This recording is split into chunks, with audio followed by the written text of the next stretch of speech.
നമ്മൾ എയറിന്റെ ഒന്ന് രണ്ട് പ്രോപ്പർട്ടിയാണ് പഠിക്കാൻ പോകുന്നത്. ഓക്കെ, ഇത് നമുക്ക് ആവശ്യമുണ്ട്. ഇനി എയറിന്റെ പ്രോപ്പർട്ടി കൂടെ നമുക്ക് പഠിക്കണം. അത് കഴിഞ്ഞിട്ടാണ് നമുക്ക് അടുത്ത കൺസെപ്റ്റിലേക്ക് പോകേണ്ടത്. അപ്പൊ ഇപ്പൊ എൻ്റെ അടുത്ത് ലൈക്ക് ഒരു ബലൂൺ ഉണ്ട്. ഓക്കെ, രണ്ടിലും ഇനീഷ്യലി ഞാൻ 1 ലിറ്റർ തന്നെ നിറച്ചു. ഇത് 1 ലിറ്റർ ഉണ്ട്, ഇത് 1 ലിറ്റർ ഉണ്ട്. ഓക്കെ, ദെൻ ഞാൻ എന്ത് ചെയ്യാണ്, ഇതിൽ ഒരു എയറിന്റെ മുകളിൽ ഞാൻ പ്രഷർ കൊടുക്കുകയാണ്. ഒരു ലൈക്ക് ഇത് ബലൂൺ ആണ്. ഈ ഒരു ബലൂണിന്റെ മുകളിൽ ഞാൻ പ്രഷർ കൊടുത്തിട്ട് ഇതിന്റെ ഈ ഒരു സ്പേസിനെ ഞാൻ എന്ത് ചെയ്തു, 1/2 ലിറ്റർ സ്പേസിലേക്ക് കൺവേർട്ട് ചെയ്യണം. Okay, 1/2 litre in the sense like ഇതിന്റെ സൈസ് ഞാൻ പകുതിയാക്കി ചുരുക്കി. അങ്ങനെയാണെങ്കിൽ ഈ രണ്ട് ബലൂണും കമ്പയർ ചെയ്യുന്ന സമയത്ത് ഏത് ബലൂണിലായിരിക്കും പ്രഷർ കൂടുതൽ? ഞാൻ പറഞ്ഞ ബലൂണിന്റെ ഉള്ളിലെ കേസാണ്. ബലൂണിന്റെ ഉള്ളിൽ ഏറ്റവും കൂടുതൽ പ്രഷർ ഫീൽ ചെയ്യുക എവിടെയായിരിക്കും? ഹാഫ് ആക്കിയതായിരിക്കും. കാരണം ഇവിടെ ഈ 1 ലിറ്ററോളം വരുന്ന ഇത്രത്തോളം വിശാലമായ സ്ഥലത്തുണ്ടായിരുന്ന കാര്യങ്ങൾ മുഴുവൻ ഇനി ഇവിടെ ഹാഫ് ആയിട്ടുള്ള ഈ ഒരു സ്പേസ് ഓക്യുപ്പൈ ചെയ്യണം. അപ്പൊ സ്വാഭാവികമായിട്ടും ഇവിടേക്ക് എത്തിയ സമയത്ത് പ്രഷർ കൂടി. ഓക്കെ, ഇവിടെ എന്താണ്, പ്രഷർ കുറവാണ്. ദെൻ അതേപോലെ ഇനി ഞാൻ മറ്റൊരു കേസും കൂടെ നിങ്ങൾക്ക് കാണിച്ചു തരാണ്. സെയിം 2 ഏരിയ ഉണ്ട്. ഇതിനെ ഞാൻ എന്ത് ചെയ്യാണ്, ഹീറ്റ് ചെയ്യാണ്. ഓക്കെ, ഇതിപ്പോ ഫോർ എക്സാമ്പിൾ ലൈക്ക് 30 ഡിഗ്രി സെൽഷ്യസിലായിരുന്നു. ഞാൻ ഇതിനെ ചൂടാക്കിയിട്ട് എന്ത് ചെയ്തു, 90 ഡിഗ്രി സെൽഷ്യസിലേക്ക് ഞാൻ ഇതിനെ ചൂടാക്കാം. ഓക്കെ, ബട്ട് ഇതിനെ ഞാൻ എക്സ്പാൻഡ് ചെയ്യാൻ സമ്മതിക്കുന്നില്ല. ഇതിനെ ഞാൻ ചൂടാക്കുക മാത്രമാണ് ചെയ്യുന്നത്. അങ്ങനെയാണെങ്കിൽ ഇതിൽ ഏതിനായിരിക്കും പ്രഷർ കൂടുതൽ? ഇത് ഏരിയ മീൻസ് എംപ്റ്റി ഏരിയ അങ്ങനെയാണോ? അല്ല, ഇതിന്റെ ടോട്ടൽ സൈസ് 1 ലിറ്റർ തന്നെയാണ്. നേരത്തെ ഞാൻ ഏരിയ ചേഞ്ച് ചെയ്തതായിരുന്നു. പക്ഷെ ഇവിടെ ഇതിന്റെ ഈ ടോട്ടൽ വോളിയം ഞാൻ ചേഞ്ച് ചെയ്യുന്നില്ല. വോളിയം ചേഞ്ച് ചെയ്യാതെ ഞാൻ ഇതിനെ ഹീറ്റ് ചെയ്യണം.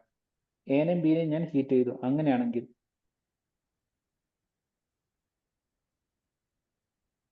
ഹീറ്റ് ടെമ്പറേച്ചർ കൂടുമ്പോൾ പ്രഷർ കൂടും. ടെമ്പറേച്ചർ കൂടുമ്പോൾ പ്രഷർ കൂടും ഒബ്വിയസ്ലി. ഓക്കെ, സോ ഏറ്റവും കൂടുതൽ പ്രഷർ ഉണ്ടാവുക എവിടെയാണ്? ഇവിടെയാണ്. ഓക്കെ, എങ്ങനെ? അല്ല, ഇതിൽ തന്നെയാന്ന് പറഞ്ഞു. ഓക്കെ, ഇനി ഈ ബലൂൺ ഞാൻ തുറന്നു വിട്ടു എന്ന് വിചാരിക്കാം. ഇതുവരെ ഞാൻ അത് കെട്ടിയിട്ട് അല്ലെങ്കിൽ ഞാൻ അങ്ങനെ പിടിച്ചു വെക്കായിരുന്നു. ആ ബലൂൺ ഞാൻ തുറന്നു വിട്ടു കഴിഞ്ഞാൽ എന്ത് സംഭവിക്കും? എയർ റിലീസ് ആവും. ഓക്കെ, ഇതിന്റെ ഉള്ളിലുള്ള എയർ എന്ത് ചെയ്യും, പുറത്തേക്ക് വരും. ആ എയർ വരാനുള്ള കാരണം എന്ന് വെച്ച് കഴിഞ്ഞാൽ ഇതിന്റെ ഉള്ളിലുള്ള പ്രഷറും ഫോർ എക്സാമ്പിൾ ബലൂണിന്റെ ഉള്ളിലുള്ള പ്രഷർ PB, ഇത് അറ്റ്മോസ്ഫിയറിലുള്ള പ്രഷറും, ഇത് രണ്ടും നമ്മൾ കമ്പയർ ചെയ്യുന്ന സമയത്ത് അറ്റ്മോസ്ഫിയറിക് പ്രഷർ എന്ന് പറയുന്നത്, സോറി, ഈ ബലൂണിന്റെ ഉള്ളിലെ പ്രഷർ എന്ന് പറയുന്നത് അറ്റ്മോസ്ഫിയറിക് പ്രഷറിനെക്കാട്ടും വളരെ കൂടുതലാണ് അല്ലേ? കാരണം നമ്മൾ ഊതി നിറയ്ക്കാൻ ഇതിന്റെ ഉള്ളിലേക്ക് ചെയ്യുന്നത്. അപ്പം ഊതി ലൈക്ക് അതിന്റെ ഉള്ളിലേക്ക് കുറെ സാധനം നടക്കുമ്പോൾ ഇവിടുത്തെ പ്രഷർ കൂടുതലാണ്. അപ്പം ഈ പ്രഷർ കൂടിയ ഏരിയയിൽ നിന്നും എയർ എങ്ങോട്ടേക്ക് സഞ്ചരിക്കും? പ്രഷർ കുറഞ്ഞ പ്രദേശങ്ങളിലേക്ക്. ഓക്കെ, ക്ലിയർ ആണോ? Okay, fine. ഇനി ഈ ഒരു കൺസെപ്റ്റ് നമുക്ക് ആവശ്യമുണ്ട്. ഇതുവരെ നമ്മൾ പറഞ്ഞ ഈ 2 കൺസെപ്റ്റും കൂടെ കൂട്ടിയിട്ടാണ് ഈ അടുത്ത കൺസെപ്റ്റ് എക്സ്പ്ലെയിൻ ചെയ്യാൻ വേണ്ടിയിട്ട് പോകുന്നത്. അപ്പൊ ഒരു ഹീറ്റ് ആയിട്ടുള്ള ഹോട്ട് ആയിട്ടുള്ള ഒരു പ്രദേശമാണ് എന്നുണ്ടെങ്കിൽ അതിന് മുകളിലുള്ള എയർ എന്തായിരിക്കും? ഹോട്ട് ആയിരിക്കും. ഓക്കെ, ഇത് ഹോട്ട് എയർ ആണ്. ഓക്കെ, ഇവിടെ ഉള്ളത് എന്താണ്? കോൾഡ് എയർ ആണ്. കോൾഡ് എയർ ആണ്. അപ്പൊ ഇത് ഹോട്ട് എയർ ആണ്, ഇത് കോൾഡ് എയർ ആണ്. പക്ഷേ ഒരു ബലൂണിലുള്ള പോലെ അറ്റ്മോസ്ഫിയറിലുള്ള എയറിനെ നമുക്ക് പിടിച്ചു നിർത്താൻ പറ്റുമോ? ഒരു ബലൂണിന്റെ ഉള്ളിലുള്ള എയർ അതിന്റെ ഉള്ളിൽ നിന്ന് പുറത്തേക്ക് പോവില്ല. പക്ഷേ ഈ അറ്റ്മോസ്ഫിയറിൽ ഞാൻ ഇങ്ങനെ ഒരു വട്ടം വരച്ചു. ഇങ്ങനെ വട്ടം വരച്ചു കഴിഞ്ഞാൽ ഇതിന്റെ ഉള്ളിൽ ഉണ്ടായിരുന്ന എയർ മോളിക്യൂൾസ് എല്ലാ സമയത്തും ഇതിന്റെ ഉള്ളിൽ തന്നെ ഉണ്ടാവുമോ? ഇല്ല, അതങ്ങനെ മൂവ് ചെയ്ത് അങ്ങനെ ഫ്രീ ആയിട്ട് നടക്കും. അതായത് ഇവിടെ ഇപ്പൊ ഇത്രയും ഒരു ഏരിയ ഞാൻ എടുത്തിട്ട് ഇവിടെ ഞാൻ ചൂടാക്കുകയാണെന്നുണ്ടെങ്കിൽ ചൂടാവുന്നതിനനുസരിച്ച് അതങ്ങ് എക്സ്പാൻഡ് ചെയ്ത് പോകും. ഓക്കെ, ഇവിടെയുള്ള എയർ മോളിക്യൂൾസ് പുറത്തേക്ക് അങ്ങനെ പോകും. കാരണം പ്രഷർ കൂടുന്നതിനനുസരിച്ച് അതങ്ങ് പുറത്തേക്ക് പൊക്കൊണ്ടിരിക്കും. അപ്പം ഈ ചൂടായിട്ട് വരുന്ന ഈ ഒരു ഏരിയനെ നമ്മൾ കൺസിഡർ ചെയ്യുകയാണ് എന്നുണ്ടെങ്കിൽ ഇവിടുത്തെ എയർ മുഴുവൻ എന്ത് ചെയ്തു, അങ്ങ് റിലാക്സ് ആയിട്ട് അങ്ങനെ പുറത്തേക്ക് പോകണം അല്ലേ? ഓക്കെ, അപ്പൊ സ്വാഭാവികമായിട്ടും ഇവിടെയുള്ള എയർ ഒക്കെ പുറത്തേക്ക് പോകുന്ന സമയത്ത് കുറച്ച് കഴിയുമ്പോൾ ഇവിടുത്തെ പ്രഷർ എന്ത് ചെയ്യും, ഡിക്രീസ് ചെയ്യാൻ വേണ്ടിയിട്ട് തുടങ്ങും. ഓക്കെ, എയർ മോളിക്യൂൾസ് ഒക്കെ ചൂടായിട്ട് അവർ ഇവിടെ നിന്ന് പോയി കഴിഞ്ഞാൽ ഇവിടെ പ്രഷർ കുറയും. ഇവിടെ കോൾഡ് ആയതുകൊണ്ട് ഇവിടെ പ്രഷർ കൂടും. അപ്പൊ അങ്ങനെയാണ് എന്നുണ്ടെങ്കിൽ ഈ പ്രഷർ കൂടിയ സ്ഥലത്ത് നിന്ന് പ്രഷർ കുറഞ്ഞ സ്ഥലത്തേക്ക് ഈ എയർ മൂവ് ചെയ്യും. അതിനെയാണ് നമ്മൾ വിൻഡ് എന്ന് പറയുന്നത്, കാറ്റ് എന്ന് പറയുന്നത്. ഓക്കെ, അതായത് പ്രഷർ കൂടിയ സ്ഥലത്ത് നിന്ന് പ്രഷർ കുറഞ്ഞ സ്ഥലത്തേക്കുള്ള എയർ മൂവ്മെന്റിനെയാണ് നമ്മൾ എന്തെന്ന് പറയുന്നത്? വിൻഡ് എന്ന് പറയുന്നത്. ക്ലിയർ ആണോ? ക്ലിയർ ആണ്. ഓക്കെ, അപ്പൊ വിൻഡ് എന്താണ്, അതിന്റെ ബേസിക് ആയിട്ടുള്ള എയർ മൂവ്മെന്റ്സ് എങ്ങനെയാണ്, പ്രഷർ എങ്ങനെയാണ്, ഇത്തരം കാര്യങ്ങളൊക്കെ നിങ്ങൾക്ക് മനസ്സിലായിട്ടുണ്ടാവുമെന്ന് വിചാരിക്കുന്നു. സോ അത് ടെമ്പറേച്ചറായിട്ട് എങ്ങനെ ബന്ധപ്പെട്ട് നിൽക്കുന്നു എന്നുള്ള കാര്യം കൂടെ ഇപ്പൊ നിങ്ങൾക്ക് പറഞ്ഞു തന്നിട്ടുണ്ട്. ഓക്കെ, പ്രഷർ കൂടിയ പ്രദേശത്ത് നിന്ന് പ്രഷർ കുറഞ്ഞ പ്രദേശത്തേക്ക് വിൻഡ് മൂവ് ചെയ്യും എന്നുള്ളത് പറഞ്ഞു തന്നു. ഇനി നമ്മുടെ എർത്തിന്റെ അറ്റ്മോസ്ഫിയറിനെ നോക്കുകയാണെന്നുണ്ടെങ്കിൽ എർത്തിന്റെ അറ്റ്മോസ്ഫിയറിലെ ചില പ്രദേശങ്ങൾ, ഓക്കെ, ഇപ്പൊ ലൈക്ക് ഇവിടെ സൂര്യനാണ് എന്നുണ്ടെങ്കിൽ ഇവിടെ ഞാൻ എന്ത് ചെയ്യണം, എർത്തിന് എടുക്കുകയാണ്. അപ്പൊ സ്വാഭാവികമായിട്ടും ഈ സൂര്യന്റെ രശ്മികൾ നേരിട്ട് വന്ന് ഫസ്റ്റ് അടിക്കുന്നത് ഈ ഒരു പ്രദേശത്തായിരിക്കും. ഇതിനെ നമ്മൾ ഇക്വറ്റോറിയൽ റീജിയൻ എന്ന് പറയും. ഓക്കെ, നോർമൽ കേസിലാണെങ്കിൽ ഇവിടെയാണ് വന്ന് അടിക്കേണ്ടത്. പക്ഷെ ഇങ്ങനെയല്ല, കാരണം എർത്തിന് ഒരു ആക്സിയൽ ടിൽറ്റ് ഒക്കെ വരുന്നുണ്ട്, ഒരു 23.5 ഡിഗ്രിയിൽ ആക്സിയൽ ടിൽറ്റ് വരുന്നുണ്ട്. പക്ഷെ നമ്മളിപ്പോ ഇവിടെ കൺസിഡർ ചെയ്യുന്നില്ല, ഇവിടെ നിങ്ങൾക്ക് ജസ്റ്റ് കൺസെപ്റ്റ് പറഞ്ഞു തരിക മാത്രമാണ്. ദെൻ അടുത്ത ലൈക്ക് ഇവിടുന്ന് ഇതിന്റെ പോൾ ഏരിയയിലേക്ക് പോകുന്നതിനനുസരിച്ചിട്ട് ഇവിടുന്ന് ലൈക്ക് സ്ലാൻഡഡ് ആയിട്ട് ഇങ്ങനെ ടാൻജന്റ് ആയിട്ടാണ് പോകുന്നത്. അപ്പൊ സ്വാഭാവികമായിട്ടും ഈ പ്രദേശത്തേക്ക് എത്തുന്നതിനനുസരിച്ചിട്ട് ഒന്നിലേക്ക് ഡിസ്റ്റൻസിന്റെ കുറവുണ്ട്, രണ്ടാമത്തത് ഇവിടേക്ക് എത്തുന്ന സമയത്ത് ലാർജ് ഏരിയയിലാണ് സൺറൈസ് എന്ത് ചെയ്യുന്നത്, വന്ന് പതിക്കുന്നത്. അതുകൊണ്ട് തന്നെ ഇവിടേക്ക് എത്തുന്നതിനനുസരിച്ചിട്ട് സൺറൈസിന്റെ ഇൻഫ്ലുവൻസ് കുറയും. അതുപോലെ ടെമ്പറേച്ചർ ഒക്കെ എന്ത് ചെയ്യും, പോളാർ റീജിയനിലേക്ക് പോകുന്നതിനനുസരിച്ച് കുറഞ്ഞുകൊണ്ടിരിക്കും. ഇനി പോളിലേക്കൊക്കെ നിങ്ങൾ എത്തുന്ന സമയത്ത് അവിടെ 6 മാസം പകലും 6 മാസം രാത്രിയായിരിക്കും. ഓക്കെ, 6 months നൈറ്റ് ആയിരിക്കും, 6 months എന്തായിരിക്കും, മോർണിംഗ് അല്ലെങ്കിൽ പകലായിരിക്കും. ഓക്കെ, ക്ലിയർ ആണോ? ക്ലിയർ ആണ് സർ. Okay, fine. അപ്പൊ അങ്ങനെ ആകുന്നതുകൊണ്ടാണ് ഈ മോസ്റ്റ് ഓഫ് ദി ടൈംസ് ഇപ്പം ആർട്ടിക്കിലായാലും അന്റാർട്ടിക്കിലായാലും ടെമ്പറേച്ചർ കുറഞ്ഞു നിൽക്കാനുള്ള ഒരു റീസൺ എന്ന് പറയുന്നത് ഇതാണ്. ഓക്കെ, ഈ സോളാർ റേഡിയേഷൻസ് പെർപെൻഡിക്കുലർ ആയിട്ട് എന്ത് ചെയ്യുന്നില്ല, അവിടേക്ക് ഹിറ്റ് ചെയ്യുന്നില്ല. എന്നാൽ ഇക്വറ്റോറിയൽ റീജിയനിലേക്ക് ഡയറക്റ്റ് ആയിട്ട് സൺലൈറ്റ് വന്നിട്ട് എന്ത് ചെയ്യുന്നുണ്ട്, തട്ടുന്നുണ്ട്. അപ്പൊ അതുകൊണ്ട് തന്നെ നമ്മുടെ എർത്തിൽ ഡിഫറെന്റ് ആയിട്ടുള്ള പ്രഷർ ബെൽറ്റ് ക്രിയേറ്റ് ചെയ്യും. ഇവിടേക്ക് നേരിട്ട് സോളാർ റേസ് വന്ന് തട്ടുന്നത് കൊണ്ട് ഇവിടെ എന്തായിരിക്കും, കൂടുതൽ ചൂടാവുന്ന സമയത്ത് അവിടുത്തെ എയർ മുഴുവൻ എസ്കേപ്പ് ആവും. അങ്ങനെ വരുന്ന സമയത്ത് ഇവിടെ പ്രഷർ എന്ത് ചെയ്യും, ലോ ആയിട്ട് മാറും. ഓക്കെ, സോ ഇവിടെ പ്രഷർ ലോ ആകുന്ന സമയത്ത് എന്ത് ചെയ്യും, ഇവിടുത്തെ എയർ ഒക്കെ മുകളിലേക്ക് റേസ് ചെയ്യാണ് ചെയ്യുക. ഓക്കെ, ഇക്വറ്റോറിയൽ റീജിയനിലുള്ള എയർ മുഴുവൻ എന്ത് ചെയ്യും, മുകളിലേക്ക് റേസ് ചെയ്യും. കാരണം എന്താണ്, ഇവിടുന്ന് ചൂടായിട്ടുള്ള എയർ ഇങ്ങനെ മുകളിലേക്ക് വരികയാണ്. അപ്പൊ അങ്ങനെ ചൂടായിട്ട് മുകളിലേക്ക് പോകുന്നത് കൊണ്ടാണ് ഇവിടെ എന്ത് ചെയ്യുന്നത്, ലോ പ്രഷർ ആയിട്ട് മാറുന്നത്. Okay, low pressure LP equatorial റീജിയനിലെ ലോ പ്രഷർ ആയിട്ട് മാറുന്നു. ഇനി എയർ മുകളിലേക്ക് പോകുന്നതിനനുസരിച്ച് ഈ എയർ എന്ത് ചെയ്യും, തണുക്കും. കാരണം മുകളിലേക്ക് പോകുമ്പോൾ ചൂട് കുറയും. ഓക്കെ, ഹിമാലയ ഒക്കെ അല്ലേ, അപ്പൊ അവിടെ എത്തുമ്പോൾ ചൂട് കുറയും. ചൂട് കുറയുമ്പോൾ ഈ എയർ വീണ്ടും എന്ത് ചെയ്യും, താഴത്തേക്ക് തന്നെ വരും. ഓക്കെ, ഇങ്ങനെ ഈ എയർ താഴത്തേക്ക് തന്നെ വന്നിട്ട് ഇങ്ങോട്ടേക്ക് ഡിസെൻഡ് ചെയ്യും. അപ്പോൾ ഇങ്ങനെ ഡിസെൻഡ് ചെയ്യുന്ന ഈ ഒരു പ്രദേശത്ത് സ്വാഭാവികമായിട്ടും എന്തായിരിക്കും, ഹൈ പ്രഷർ ആയിട്ട് മാറും. ഓക്കെ, ഈ എയർ ഒക്കെ, തണുത്ത എയർ ഒക്കെ ഇവിടേക്ക് വന്നിട്ട് എന്ത് ചെയ്യാണ്, താഴത്തേക്ക് വരികയാണ്. അപ്പൊ ഇവിടെ ഹൈ പ്രഷർ ആയിട്ട് മാറും. അപ്പൊ നമുക്കൊരു ഹൈ പ്രഷർ ഏരിയയും ഒരു ലോ പ്രഷർ ഏരിയയും കിട്ടി. അപ്പൊ സ്വാഭാവികമായിട്ടും ഈ ഹൈ പ്രഷർ ഏരിയയിൽ നിന്ന് വീണ്ടും വിൻഡ് എന്ത് ചെയ്യും, ലോ പ്രഷർ ഏരിയയിലേക്ക് വരും. അത് ഇവിടെ എത്തുന്ന സമയത്ത് ചൂടാവും, അത് വീണ്ടും മുകളിലേക്ക് പോകും, ഇങ്ങനെ പോയിട്ട് തണുത്തിട്ട് വീണ്ടും ഇവിടെ എത്തും. അപ്പൊ ഇവിടെ ഹൈ പ്രഷർ ആവും, അത് വീണ്ടും ഇങ്ങോട്ടേക്ക് വരും. അപ്പം ഇങ്ങനെ കണ്ടിന്യൂസ് ആയിട്ട് നമ്മുടെ എർത്തിന്റെ സർഫസിൽ ഇത്തരത്തിലുള്ള ഒരു സർക്കുലേഷൻ നടക്കുന്നുണ്ട്. ഓക്കെ, ഇത്തരത്തിലെ 2 സർക്കുലേഷൻസും കൂടെ വരുന്നുണ്ട്. അതിനെ കുറിച്ചിട്ടൊക്കെ ഡീറ്റെയിൽ ആയിട്ട് നിങ്ങൾ പഠിക്കും. ഓക്കെ, ഹാർലി ഫെറൽ അതുപോലെ പോളാർ സെൽ എന്നൊക്കെ പറഞ്ഞ് ഇതിന്റെ ക്ലാസിഫിക്കേഷൻ ഒക്കെ ചെയ്തിട്ട് നിങ്ങൾ കുറച്ചുകൂടെ കഴിഞ്ഞിട്ട് പഠിക്കും. പക്ഷെ എനിക്കിവിടെ വേണ്ടത് നിങ്ങൾ ഈ ഒരു കൺസെപ്റ്റ് മനസ്സിലാക്കുക എന്നുള്ളതാണ്. അതായത് എർത്തിന്റെ സർഫസിൽ നിന്ന് എയർ എന്ത് ചെയ്യുന്നുണ്ട്, റേസ് ചെയ്യുന്നുണ്ട്, പിന്നെ അത് എന്ത് ചെയ്യുന്നുണ്ട്, ഡിസെൻഡ് ചെയ്യുന്നുണ്ട്, വീണ്ടും ഹൈ പ്രഷറിൽ നിന്ന് ലോ പ്രഷറിലേക്ക് വന്നിട്ട് ഇങ്ങോട്ടേക്ക് തന്നെ വരുന്നുണ്ട്. ഈ ഒരു കൺസെപ്റ്റ് നിങ്ങൾ മനസ്സിലാക്കുക എന്നുള്ളതാണ്. ഓക്കെ, സോ ഈ ഒരു കൺസെപ്റ്റ് മനസ്സിലായിട്ടുണ്ടോ? സർ മനസ്സിലായി. Okay, fine. അപ്പം ഇത്തരത്തിൽ എന്ത് ചെയ്യുന്നുണ്ട്, വിൻഡ് ഉണ്ടാവുന്നുണ്ട്. ഇനി അതേപോലെ തന്നെ നിങ്ങളിപ്പം നിങ്ങളൊരു കടൽക്കരയിൽ പോയി നിൽക്കുകയാണ്. ഓക്കെ, സോ ഇവിടെ എന്താണ്, കടലാണ്, ഓഷ്യനാണ്. ഇവിടെ എന്താണ്, കരയാണ്, ലാൻഡാണ്. അപ്പൊ നിങ്ങൾ പകൽ സമയത്താണ് കടലിന്റെ തീരത്ത് പോയി നിൽക്കുന്നത് എന്നുണ്ടെങ്കിൽ ശക്തമായിട്ടുള്ള കാറ്റ് നിങ്ങൾക്ക് ഫേസ് ചെയ്യാൻ പറ്റും. ഓക്കെ, കടലിൽ നിന്നുള്ള ശക്തമായിട്ടുള്ള നല്ല കാറ്റുണ്ടായിരിക്കും. അപ്പൊ കാറ്റ് കൊള്ളാനാണ് കടൽ തീരത്ത് പോയിട്ട് നമ്മൾ ഇരിക്കാറ് തന്നെ പകൽ സമയത്ത്. അതിന് കാരണം എന്താണെന്ന് വെച്ച് കഴിഞ്ഞാൽ പകൽ സമയത്ത് ലാൻഡ് പെട്ടെന്ന് ഹീറ്റ് ആവും. ഓക്കെ, ലാൻഡ് പെട്ടെന്ന് ഹീറ്റ് ആവും. കാരണം എന്ന് പറയുന്നത് specific heat capacity of land എന്ന് പറയുന്നത് is less compare to the specific heat capacity of water ആണ്. ഇതൊന്നും നിങ്ങളിപ്പം പ്രത്യേകിച്ചൊന്നും മനസ്സിലാക്കണ്ട. സ്പെസിഫിക് ഹീറ്റ് കപ്പാസിറ്റി എന്താണെന്ന് അങ്ങനത്തെ ഡീറ്റെയിൽസ് ഒന്നും ഇപ്പം നിങ്ങൾ എന്ത് ചെയ്യണ്ട, ഡെപ്തിലേക്ക് പോകണ്ട. ബട്ട് ജസ്റ്റ് ഒന്ന് മനസ്സിലാക്കി വെക്കുക, സ്പെസിഫിക് ഹീറ്റ് കപ്പാസിറ്റി എന്ന് പറയുന്ന ഒരു കൺസെപ്റ്റ് ഉണ്ട്. അത് ലാൻഡ് ഏരിയയ്ക്ക് കമ്പാരിറ്റീവ്ലി കുറവാണ്. എന്നാൽ specific heat capacity of water എന്ന് പറയുന്നത് വളരെ കൂടുതലാണ്. ഇപ്പൊ സ്പെസിഫിക് ഹീറ്റ് കപ്പാസിറ്റി എന്ന് പറയുന്നത് 1 ഡിഗ്രി സെൽഷ്യസ് ടെമ്പറേച്ചർ ഉയർത്താൻ വേണ്ടിയിട്ട് കൊടുക്കേണ്ട എനർജിയുടെ അളവിനെയൊക്കെയാണ് നമ്മൾ സ്പെസിഫിക് ഹീറ്റ് കപ്പാസിറ്റി എന്നൊക്കെ പറയുന്നത്. അതെന്താന്നുള്ളത് ജസ്റ്റ് ഒന്ന് പറഞ്ഞെന്ന് മാത്രം. അതെന്താന്നുള്ളതൊന്നും നിങ്ങൾ പറയേണ്ട കാര്യമില്ല. ജോഗ്രഫിക്കോ അല്ലെങ്കിൽ UPSCയുടെ പ്രിപ്പറേഷനിലോ അത് എന്താണെന്നൊന്നും അറിയണ്ട. പക്ഷെ ഈ ഒരു കൺസെപ്റ്റ് നിങ്ങൾ അറിഞ്ഞിരിക്കണം. സ്പെസിഫിക് ഹീറ്റ് കപ്പാസിറ്റിയും ലൈക്ക് ലാൻഡ് ഏരിയക്ക് compared to the water area കുറവാണ് എന്നുള്ളത് ജസ്റ്റ് ഒന്ന് അറിഞ്ഞിരിക്കണം. അപ്പൊ സ്വാഭാവികമായിട്ടും സ്പെസിഫിക് ഹീറ്റ് കപ്പാസിറ്റി കൂടുതലായതുകൊണ്ട് ഇവിടെ കൂടുതൽ ഹോട്ടായിട്ട് മാറും. അപ്പോൾ ഹോട്ട് ആകുന്ന സമയത്ത് ഇവിടുത്തെ എയർ മുഴുവൻ മുകളിലേക്ക് പോകും.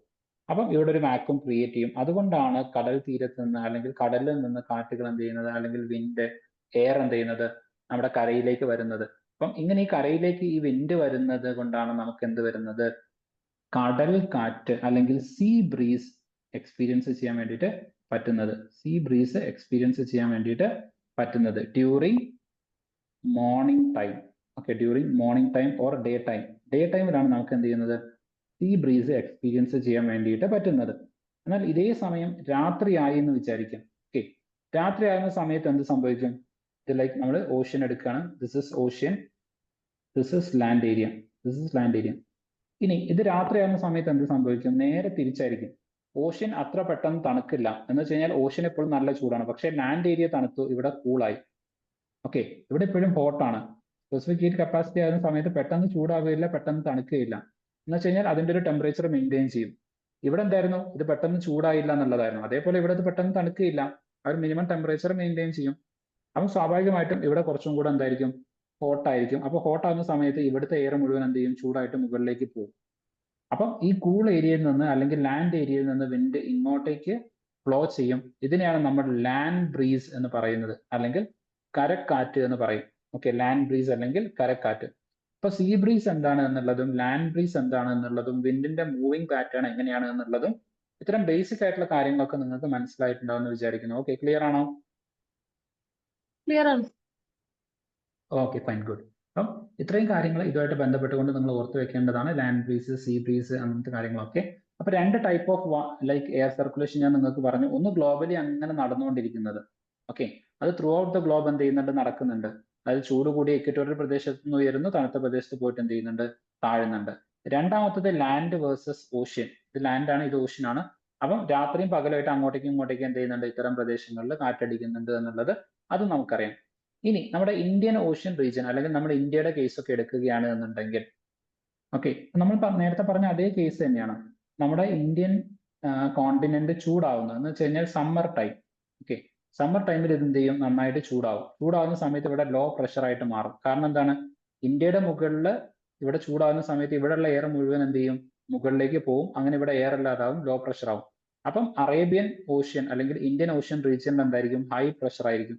അപ്പം ഈ ഹൈ പ്രഷർ ഏരിയയിൽ നിന്നുള്ള വിൻഡുകൾ എന്ത് ചെയ്യും, ഈ ലോ പ്രഷർ ഏരിയയിലേക്ക് ഫ്ലോ ചെയ്യാൻ വേണ്ടിയിട്ട് തുടങ്ങും. ഓക്കെ, സോ ഇങ്ങനെ ഫ്ലോ ചെയ്യാൻ വേണ്ടിയിട്ട് തുടങ്ങും ഈ ലോ പ്രഷർ ഏരിയയിൽ നിന്ന് ഹൈ പ്രഷർ ഏരിയയിലേക്ക്. ഇങ്ങനെ നമുക്ക് ജൂൺ മാസങ്ങളിൽ കിട്ടുന്നത്. ഓക്കെ, ജൂൺ മാസത്തിൽ ഇവിടെ സമ്മർ അല്ലല്ലോ എന്ന് ചോദിക്കരുത്. കാരണം ജൂൺ മാസമൊക്കെ ആകുന്ന സമയത്തായിരിക്കും നമ്മുടെ ഈ പറയുന്ന സൂര്യൻ എന്ന് പറയുന്നത് ഡൽഹിയുടെ ഒക്കെ മുകളിൽ കത്തി നിൽക്കുന്ന ഒരു സമയമാണ്. ഓക്കെ, സൂര്യൻ ഇങ്ങനെ പതുക്കെ മുകളിലേക്ക് പോവായിരിക്കും ചെയ്യും. അതെ, അതൊരു അപ്പാരന്റ് ഷിഫ്റ്റ് അല്ലെങ്കിൽ ഒരു അപ്പാരന്റ് മൂവ്മെന്റ് ഓഫ് സണ്ണ് വരുന്നുണ്ട്. അത് നിങ്ങൾ കുറെ കൂടെ കഴിയുന്ന സമയത്ത് ഡീറ്റെയിൽ ആയിട്ട് പഠിക്കും. ബട്ട് നമ്മുടെ നോർത്തേൺ റീജിയനിലേക്കൊക്കെ വരുന്ന സമയത്ത് ആ ഒരു മൂവ്മെന്റ് അപ്പോഴായിരിക്കും അങ്ങോട്ടേക്ക് കുറെ കൂടെ സ്ട്രോങ് ആയിട്ട് നിൽക്കുന്നത്. ഓക്കെ, അപ്പോൾ അത് ജസ്റ്റ് ഒന്ന് ഇവിടെ മനസ്സിലാക്കി വെക്കുക. പിന്നീട് അത് ഇങ്ങനെ ഒരു സെപ്റ്റംബർ ഒക്കെ ആകുന്ന സമയത്ത് തിരിച്ചിങ്ങോട്ടേക്ക് എത്തിയിട്ട് പിന്നെ അത് എന്ത് ചെയ്യും, താഴത്തേക്ക് തന്നെ പോകും. അപ്പൊ അത് വിന്റർ ഒക്കെ ആയിട്ട് മാറും. അപ്പം നമ്മൾ കേരളത്തിന്റെ കേസ് അല്ല കൺസിഡർ ചെയ്യുന്നത്, ഇന്ത്യയുടെ കേസാണ്. അപ്പൊ ഇന്ത്യയുടെ കേസ് ആകുന്ന സമയത്ത് മൊത്തത്തിൽ കൺസിഡർ ചെയ്യുന്ന സമയത്ത് ഈ ഒരു സമ്മർ വെക്കേഷൻ അല്ലെങ്കിൽ ആ സമ്മർ സീസൺ ഒക്കെ ആകുന്ന സമയത്ത് മെയ് ജൂൺ സമയത്തൊക്കെ ഇവിടെ നല്ല ഹോട്ട് ആയിരിക്കും. അപ്പൊ ഹോട്ട് ആയതുകൊണ്ട് ഇവിടെ ലോ പ്രഷർ ആയിരിക്കും. അപ്പൊ ഈ ഹൈ പ്രഷർ ഏരിയയിൽ നിന്ന് ഇങ്ങോട്ടേക്ക് വിൻഡ് വരും. അതുകൊണ്ടാണ് ജൂൺ മാസമൊക്കെ ആകുന്ന സമയത്ത് നമുക്ക് ഇവിടെ എന്ത് കിട്ടുന്നത്, മൺസൂൺ റെയിൻ കിട്ടുന്നത്. ഓക്കെ, എക്സാക്ട്ലി, മൺസൂൺ കിട്ടുന്നത്. ഓക്കെ, അല്ലെങ്കിൽ മൺസൂൺ വിൻഡ് വരുന്നത്. അപ്പൊ ഇതെന്ന് പറയുന്നത് ഈ പറയുന്ന ജൂൺ, ജൂലൈ, ഓഗസ്റ്റ്, ചിലപ്പം സെപ്റ്റംബർ പകുതി വരെ. ഓക്കെ, ചില സമയത്ത് ഇത് മെയ്യിലും സ്റ്റാർട്ട് ചെയ്യും. ഓക്കെ, മെയ് ഒരു 25-26 ചിലപ്പോൾ എന്ത് ചെയ്യും, മെയ് 20 ചില സമയത്ത് മൺസൂൺ സ്റ്റാർട്ട് ചെയ്തിട്ടുണ്ട്. അപ്പൊ അങ്ങനെയാണെങ്കിൽ വേണമെങ്കിൽ നമുക്ക് മെയ് എന്ന് കൺസിഡർ ചെയ്യാം. ഓക്കെ, എക്സാക്ട്ലി മെയ് ആണെന്ന് ചോദിച്ചു കഴിഞ്ഞാൽ അല്ല, മെയ്യുടെ ചില അവസാനത്തെ ആഴ്ചകളിൽ അത് സ്റ്റാർട്ട് ചെയ്യും. സെപ്റ്റംബറിന്റെ ഒരു പകുതി വരെയൊക്കെ ചിലപ്പോൾ അത് ലൈക്ക് എക്സ്റ്റെൻഡ് ചെയ്ത് പോകാറുണ്ട്. അപ്പൊ അങ്ങനെ ഏകദേശം ഒരു 4 മാസത്തോളം നമുക്ക് കിട്ടുന്ന ഒരു ഫിനോമിനൻ ആണ് മൺസൂൺ എന്ന് പറയുന്നത്. ത്രൂ ഔട്ട് ദ ഇയർ ഇല്ല. Okay, through out the year permanent ആയിട്ട് നിൽക്കുന്ന ഒരു സാധനമല്ല. ഓക്കെ, അതൊരു സീസണൽ ആണ്. ഒരു സീസണിൽ മാത്രമാണ് എന്ത് ചെയ്യുന്നത്, ഈ ഒരു വിൻഡ് ഉണ്ടാകുന്നത്. So this is called a seasonal wind. ഒരു സീസണിൽ മാത്രം ഉണ്ടാകുന്ന ഒരു വിൻഡാണ് എന്ത്, ഈ പറയുന്ന കാര്യം എന്ന് പറയുന്നത്. ഓക്കെ, സീസണൽ വിൻഡ് ആണ്. ഇതും ക്ലിയർ ആണോ? ക്ലിയർ ആണ്. ഓക്കെ, ഞാൻ 3 ടൈപ്പ് ഓഫ് വിൻഡ് നിങ്ങൾക്ക് ഓൾറെഡി പറഞ്ഞു. ഒന്ന് ഇതുപോലെ പെർമനന്റ് ആയിട്ട് എല്ലാ സമയത്തും ഇക്വറ്റോറിയൽ നിന്ന് ഇങ്ങനെ പൊങ്ങുന്നു, പിന്നെ കുറച്ച് അവിടെ പോയി താഴുന്നു വീണ്ടും. സോ ഇത് ലൈക്ക് ത്രൂ ഔട്ട് 365 ഡേയ്സ് അങ്ങനെ കണ്ടിന്യൂസ് നടന്നുകൊണ്ടിരിക്കുന്നു. പിന്നെ ചില പെർട്ടിക്കുലർ ലൊക്കേഷനിൽ ഇപ്പൊ ലൈക്ക് കോസ്റ്റൽ ഏരിയയിൽ മാത്രം കണ്ടുവരുന്നതാണ് എന്ത്, ഈ ലാൻഡ് ബ്രീസും അതുപോലെ ലൈക്ക് ഓഷ്യൻ അല്ലെങ്കിൽ സീ ബ്രീസും. അതിന് ലൈക്ക് നമുക്കിപ്പോ എന്താ പറയാ, നമ്മുടെ ഉത്തർപ്രദേശിൽ ഈ പറയുന്ന സാധനം ഉണ്ടാവില്ല, land breeze and ocean breeze, കാരണം അവിടെ കടലില്ല. നേരെ മറിച്ച് കേരളത്തിലും തമിഴ്നാട്ടിലും വെസ്റ്റ് ബംഗാളിലും ഒക്കെ അത് ഉണ്ടാവും, കാരണം അവിടെ കടലുണ്ട്. അപ്പൊ അത് ലൈക്ക് ലോക്കലാണ്, ഓരോ ലോക്കൽ പ്രദേശത്തേക്കായിട്ട് അത് അങ്ങനെ നമുക്ക് കിട്ടുന്ന സാധനമാണ്. Then comes like the seasonal wind. അത് ഒരു പ്രത്യേക സീസണിൽ ആ പ്രദേശത്ത് ഉണ്ടായിരിക്കും. ഇപ്പം ഈ ലോക്കൽ വിൻഡ് എന്ന് പറയുന്നത് 365 ഡേയ്സും നിങ്ങൾക്ക് കേരളത്തില്, അല്ലെങ്കിൽ നിങ്ങളിപ്പം ഒരു ബീച്ചിൽ പോയി നിന്നാൽ, കേരളത്തിന്റെ ഈ ഒരു കോസ്റ്റൽ ഏരിയയിൽ പോയി നിന്ന് കഴിഞ്ഞാൽ, പകൽ സമയത്താണ് പോയി നിൽക്കുന്നത് എന്നുണ്ടെങ്കിൽ 365 ഡേയ്സും നിങ്ങൾക്ക് അവിടെ കിട്ടും. പക്ഷെ അതൊരു ലാർജ് ഏരിയയിലില്ല. ആ കോസ്റ്റൽ ഏരിയന്റെ ഒരു മാക്സിമം ഒരു 500 മീറ്റർ അത്രയും ദൂരത്തേക്ക് മാത്രമേ ഒരു വിൻഡ് നമുക്ക് എക്സ്പീരിയൻസ് ചെയ്യാൻ പറ്റുള്ളൂ. അവിടുന്ന് കുറച്ചുകൂടെ ഇപ്പുറത്തേക്ക് പോന്നിട്ട് ഇപ്പൊ ലൈക്ക് നിങ്ങൾ കോഴിക്കോട് ടൗണിലോ അവിടെയൊക്കെ പോയിട്ട് നിൽക്കുകയാണെന്നുണ്ടെങ്കിൽ കോഴിക്കോട് ബീച്ചിലൊക്കെ അവിടുന്ന് കുറച്ചുകൂടെ വന്നിട്ട് ഒരു 2-3 കിലോമീറ്റർ ഇപ്പുറത്തുള്ള കോഴിക്കോട് ടൗണിലേക്ക് വന്ന് നിന്ന് കഴിഞ്ഞാൽ അവിടെ നിങ്ങൾക്ക് ഈ ലാൻഡ് ബ്രീസും കാര്യമൊന്നും കിട്ടില്ല. അപ്പൊ ഒരു ലിമിറ്റഡ് ഏരിയയിൽ മാത്രമായിരിക്കും ഈ ഒരു വിൻഡ് നിങ്ങൾക്ക് എക്സ്പീരിയൻസ് ചെയ്യാൻ പറ്റുക, ഈ ഒരു ലോക്കൽ വിൻഡ് എക്സ്പീരിയൻസ് ചെയ്യാൻ പറ്റുക. പക്ഷെ ഈ സാധനം അങ്ങനെയല്ല. ഈ പെർമനന്റ് വിൻഡ് എന്ന് പറയുന്നത് അത് ഇക്വറ്റോറിൽ നിന്ന് ഇങ്ങനെ അങ്ങ് പൊങ്ങിക്കഴിഞ്ഞാൽ പിന്നെ കുറേ ദൂരം സഞ്ചരിച്ചിട്ട് പിന്നെ ലൈക്ക് കിലോമീറ്ററുകൾ ഇപ്പുറമായിരിക്കും എന്ത് ചെയ്യുന്നത്, അത് ഡിസെൻഡ് ചെയ്യുന്നത്. കുറച്ചുകൂടെ കൃത്യമായിട്ട് പറഞ്ഞാൽ കേരളത്തിൽ നിന്ന് പൊങ്ങിക്കഴിഞ്ഞാൽ ചിലപ്പോൾ അത് ഡൽഹിയിലായിരിക്കും ഡിസെൻഡ് ചെയ്യുന്നത്, എന്നിട്ട് വീണ്ടും ഇങ്ങോട്ടേക്ക് എന്ത് ചെയ്യുന്നു, വരുന്നു. ഓക്കെ, സോ എക്സാക്ട്ലി ഇങ്ങനെ നടക്കുമെന്നല്ല ഞാൻ പറഞ്ഞത്, ബട്ട് അത്രത്തോളം ദൂരം അത് ട്രാവൽ ചെയ്യുന്നുണ്ട്. അറ്റ്മോസ്ഫിയറിക് സർക്കുലേഷൻ ആയതുകൊണ്ട് നമുക്കത് ഫീൽ ചെയ്യാത്തതാണ്. ഇത്തരത്തിലുള്ള ലാർജ് ഏരിയയിലായിരിക്കും ഈ പറയുന്ന പെർമനന്റ് വിൻഡ് നടക്കുന്നത്. ലോക്കൽ വിൻഡ് എന്ന് പറയുന്നത് വളരെ ഷോർട്ട് ആയിട്ടുള്ള ഏരിയയിലായിരിക്കും, but throughout the year ഉണ്ടായിരിക്കും. ഇത് രണ്ടും 365 ഡേയ്സ് ആണ്. പെർമനന്റ് ആയാലും ലോക്കൽ ആയാലും 365 ഡേയ്സ് ആണ്. ബട്ട് സീസണൽ സാധനം എന്ന് പറയുന്നത് ആ ഒരു സമയത്ത് മാത്രമേ ഉണ്ടാവൂ. ആ ഒരു സീസണിൽ പോയാൽ നിങ്ങൾക്ക് കിട്ടും. ഡിസംബറിൽ പോയി കഴിഞ്ഞാൽ അവിടെ മൺസൂൺ വിൻഡ് ഉണ്ടാവില്ല. സോ ഈ 3 ടൈപ്പ് ഓഫ് വിൻഡിനെ കുറിച്ചിട്ട് കൃത്യമായിട്ടുള്ള ക്യാരക്ടറിസ്റ്റിക്സ്, ഫീച്ചേഴ്സ്, കാര്യങ്ങൾ അതൊക്കെ ക്ലിയർ ആണോ? ക്ലിയർ ആണ്. ഓക്കെ, ഇനി പറഞ്ഞ ഓരോ ഏരിയയിൽ നിന്നും UPSC പ്രീവിയസ് ഇയറിൽ ചോദ്യങ്ങൾ ചോദിച്ചിട്ടുണ്ട്. ഓക്കെ, അതായത് types of wind.